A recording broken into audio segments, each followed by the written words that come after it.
శ్రీ మహాగణాధిపతే నమః. శ్రీ సరస్వత్యై నమః. మాతృభ్యో నమః. శ్రీ గురుభ్యో నమః. హరి ఓం.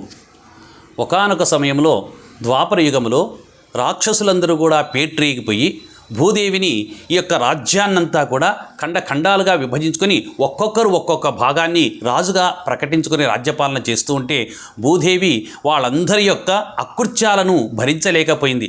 జన్మతః రాక్షసులు భూమిపైన ఎన్నో పాపాలు చేస్తూ ఉన్నారు. ఇన్ని పాపాలు చేస్తూ ఉన్నటువంటి వారిని మొయ్యడం నా చేత కాదయ్యా, నేను వీరిని యొక్క పాపాలను కానీ వీరిని కానీ భరించలేను, ఎలాగైనా నన్ను కాపాడవయ్యా అని చెప్పేసి పరిగెత్తుకుంటూ బ్రహ్మదేవుడి దగ్గరికి పోయి మొరపెట్టుకుంది. అప్పుడు బ్రహ్మదేవుడు ఒక్కసారిగా దివ్య దృష్టితో చూసి తల్లి అయినటువంటి భూదేవితో అంటున్నాడు, అమ్మ, ఈ యొక్క భారము నీ పైన మోపినటువంటి రాక్షసులను దునుమాడేటువంటి శక్తి, నీ యొక్క భారాన్నంతా కూడా తొలగించేటువంటి శక్తి కేవలం శ్రీ మహావిష్ణువుకు మాత్రమే ఉన్నది.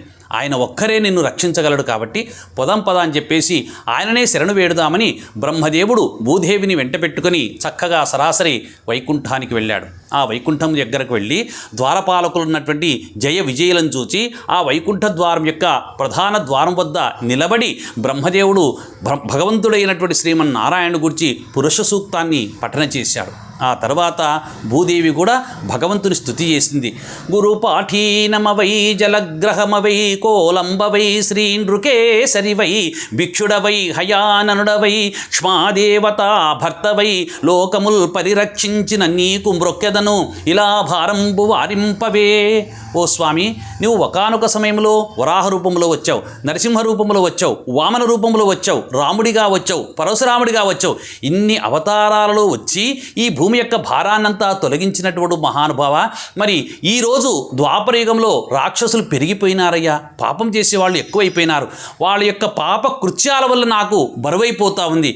ఆ యొక్క రాక్షసులను దునుమాడి నా యొక్క భారాన్ని తగ్గించవయ్యా అని చెప్పేసి భగవంతుని వేడుకుంటే అప్పుడు శ్రీమన్నారాయణుడు వారి యొక్క ఆర్తిని గమనించినటువంటి వాడై వైకుంఠములో నుంచి బయటికి వచ్చేసి భూదేవితో అన్నాడంట, భూదేవి, నీకు ఇంకా భయం వలదు. రానున్నటువంటి కాలంలో నేను సాక్షాత్తుగా ఇంతవరకు అవతారాలు స్వీకరించాను, కానీ ఇప్పుడు లీలామానుష వేషధారిగా నేరుగా ఈ పుడమిపైనే నేనే వచ్చేస్తాను. నేను వచ్చేసి భూమినంతా కూడా రాక్షసులు లేకుండా అందరినీ సంహరించి భూభారాన్నంతా కూడా తొలగించి నీకు ఉపశమనాన్ని కలిగిస్తానని చెప్పేసి సాక్షాత్తుగా భగవంతుడైనటువంటి శ్రీమన్నారాయణుడే కృష్ణుడిగా వస్తానని చెప్పేసి భూదేవితో చెప్పాడు. అందుకే ఈ కృష్ణ పరమాత్ముని యొక్క రూపాన్ని అందరూ కూడా లీలామానుష వేషధారి అంటారు.